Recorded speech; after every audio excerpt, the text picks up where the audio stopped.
Morning, everybody. Hope everybody's well.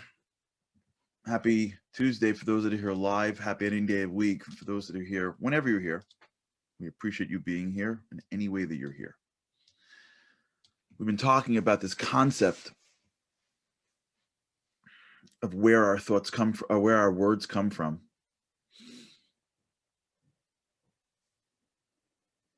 Where we left off yesterday was that even within our thoughts is a deeper desire. So really, desire is what's generating our thoughts.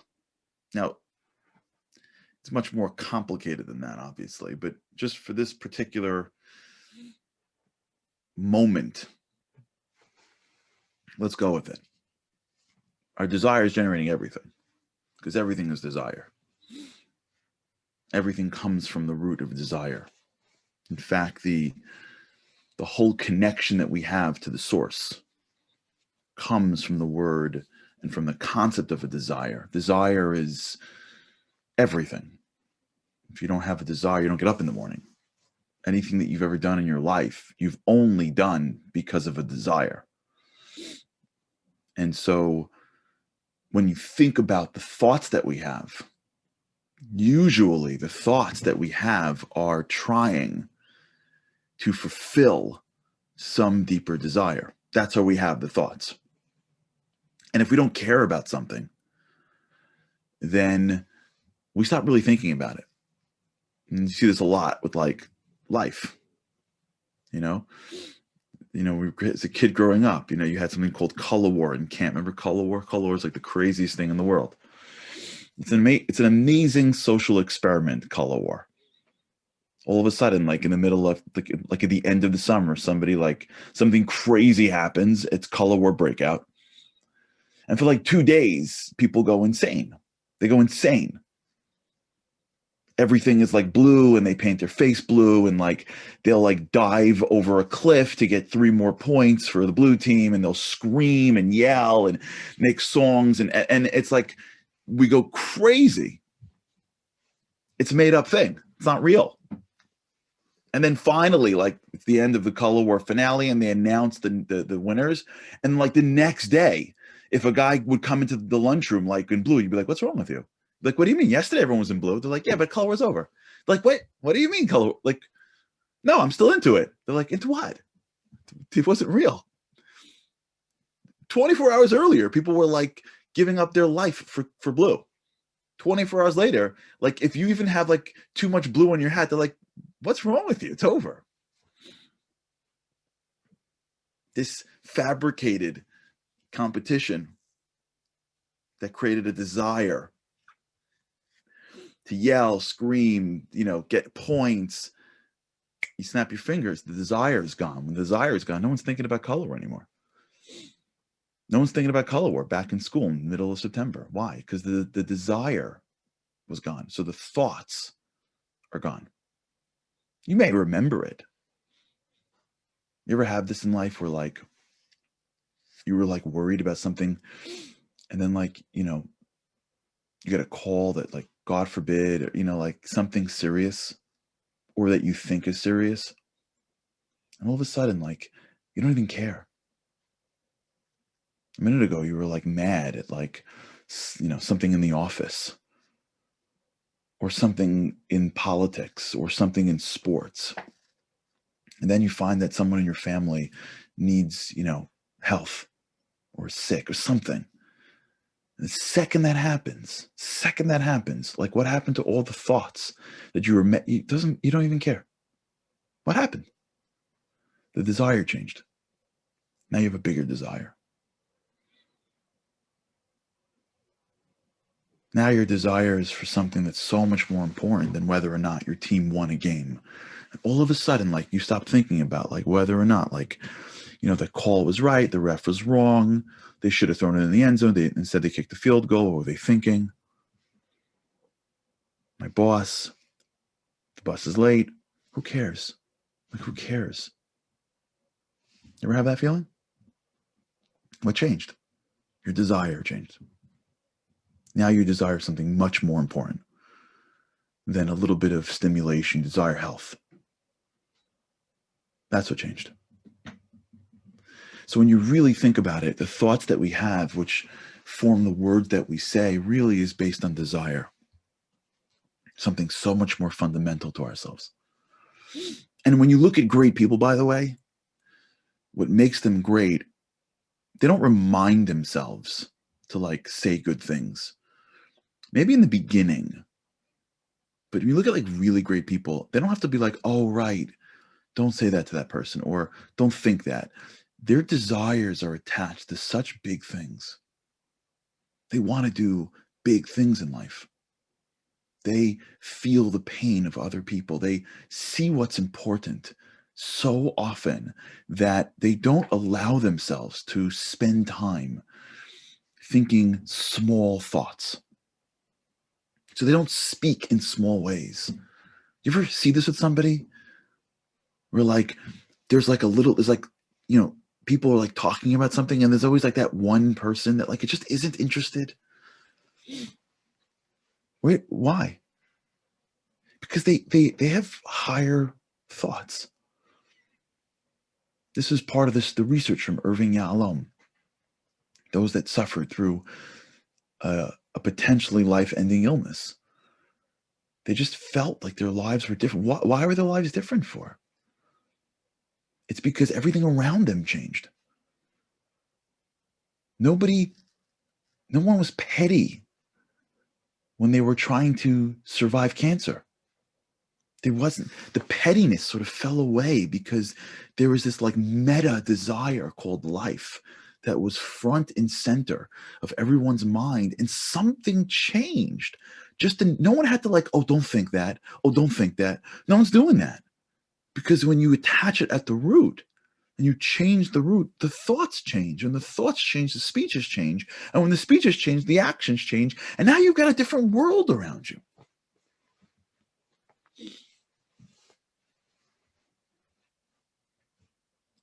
And when there are people that are attached to bigger things in life, and they have aspirations to make a difference, when they empathize with people, when they have desires that are loftier desires in life, they naturally then impact their thoughts and their speech. And when you see people that are petty, it's not that they have to like remind themselves, it's that maybe their desires aren't strong enough. And that's why I just saw this from Carol sent me this. I just want to quote this. Carol sent me a great thing this morning from her 11-year-old daughter. Look what she wrote in her room. Look, this is an 11-year-old. Can you imagine? Those that are mean are the ones who are struggling. Is that powerful? Those that are mean are the ones that are struggling, from Carol Merriam. It's not like petty thoughts mean the person's bad. It could be that the desires aren't there yet. Now, let's delve into our desires a little bit. And there's a lot, but let's go to I think the core. And we'll unpack this, because if we can move this needle five degrees, that's tremendous. If we can move this 5 degrees in the right direction, one of our greatest desires, let's just say it like this, maybe our greatest desire is completion. We want to feel complete. We want to feel full. And the reason spiritually is because we come from a complete source. We're a piece of the divine. And when you're a piece of the divine, it means your source is divine, but divine is full, it's complete. And so there's a piece of us at the most inner aspect of who we are that desires some level of completion, of fullness, of wholeness. In Hebrew, it's called Shlaimus or Shleimut, to be shalem. To be shalem means to be whole. We desire to feel whole. And we assume, now we come to this world with this desire. We're always searching for this desire. It was always at the core of our desires, is this general feeling of I want to be full, I want to be complete. Now, this has manifestations, both in regards to the things that we do, which is why some of us are sort of driven career-wise to accomplish things. It comes from this desire to feel full, to feel complete. I've done something. I've accomplished something. And that's why, I mean, honestly, when you look at the physical world, one of the greatest challenges is that the physical world never makes you feel complete. So when you go after things and assume that you're going to feel complete when you achieve them and you don't, it really hurts. But this feeling of completeness is what drives us to get to that next goal, to reach that next level, to get the degree, to get to the corner office, to get to a level of financial freedom and independence, to get to a status symbol in our community so that somebody looks at us and goes, okay, you've achieved this. And you can breathe. I've done it. We want our kids to have this. We push our children to doing all these different things when they're younger because what we want them is to have that feeling of accomplishment. Accomplishment means that you've connected that which is outside you to that which is inside you. That's what accomplishment is. If you just break down what is going on in the mind of someone who wants to accomplish is they've created a space between two different things and then they bring it together. You've created a desire for a trophy and now you haven't won it yet. And so the whole season is bringing together two disparate pieces, my team and the trophy or the victory. And when it comes together, there's a feeling of completion. Life in many ways is like a Lego set. We break it on the floor, we figure out what the pieces are, and then we work to put it together. I remember once my kids watched this thing called Dude Perfect. I don't know if your kids watch the same thing. My kids love Dude Perfect. There was this video that I saw with them that they were like looking for, I don't know if you guys have seen this, but like they're like looking for one piece in the puzzle. You know when that happens, when you like spend a day completing like some massive puzzle and there's like one missing piece. Right? So they're looking for this missing piece. They can't find it. They're going crazy. And then like, it was like attached to somebody's like sleeve or something. And and the guy took the piece, puts it in, they're like, oh, that's great. And then they just messed it up and did it again. Right? That's life. We build puzzles in our minds and we got to put the pieces in. I got to accomplish this and I got to accomplish that. I was told to do that. When we hit that, then we've made it. When we've hit that, then we've made it. We got to hit this level and that level and this level and that level. I want to do this, then I want other people to do this, and right? We're constantly building sort of pictures in our mind as to what we want to accomplish, and we spend our lives putting the pieces into the puzzle. And if the pieces aren't in, we feel it. It always bothered me that you have a team that makes it to the championships and loses and feels like losers. Like it bothers me. It's a tremendous accomplishment to get to the championships. You know how hard you have to work? And you lost. So the last piece wasn't in the puzzle. So the whole puzzle is not. Yeah. Because in our world, we see completion as physical completion. And so we are accomplishing things. That's our way of getting a hit of completion. And like the Dude Perfect movie, as soon as it hits and it feels complete, you're like on to the next thing because it doesn't really fill you. 2 months later or a month later or the next night, you're already planning the next thing. But where is it coming from? It's coming from this root desire called completion. We desire to feel some measure of I'm complete. We feel it with relationships. We so badly want to be united with another human being, because the unification with another human being is what brings two disparate parts together. We want to feel it with things. We want to feel it with people.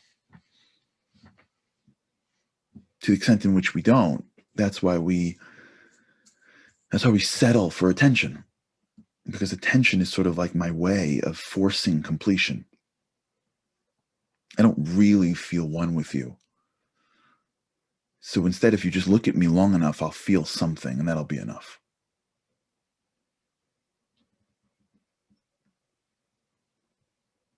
So that's why I gotta say the things and wear the things and do the things for people to look my way. Because if you look my way, and you tell me you look my way, or I feel you looking my way, then I feel connected to you. And I feel some measure of completion. But there's no real completion there either, right? Which is why you see people that have thousands of eyeballs on them don't really feel complete. You don't see people like in Hollywood, like basking in joy of wholeness. That's not how it works. Because, 15 million people saw their video and they're like, oh, I'm feeling something sear through my body, this warm feeling. You don't get that at all. And yet you can find the family or friends alone somewhere that no one even knows their name, and they're feeling so much more completion than the person who walks down the street and people are screaming his name. And here's the hard part, is that sometimes people get a lot of attention. They don't even know how to be complete with anybody because they're always on.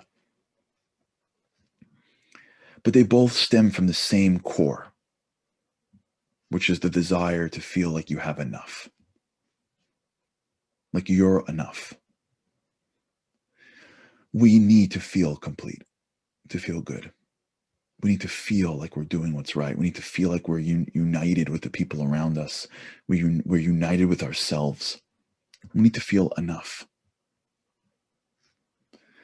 And when the world tells us, or when we believe that we're not enough, there's this incredible feeling of incompletion that drives us. That drives us to find it. But in that drive to find completion, we tend to, in the feelings of feeling off, so to speak, that's where the negativity begins.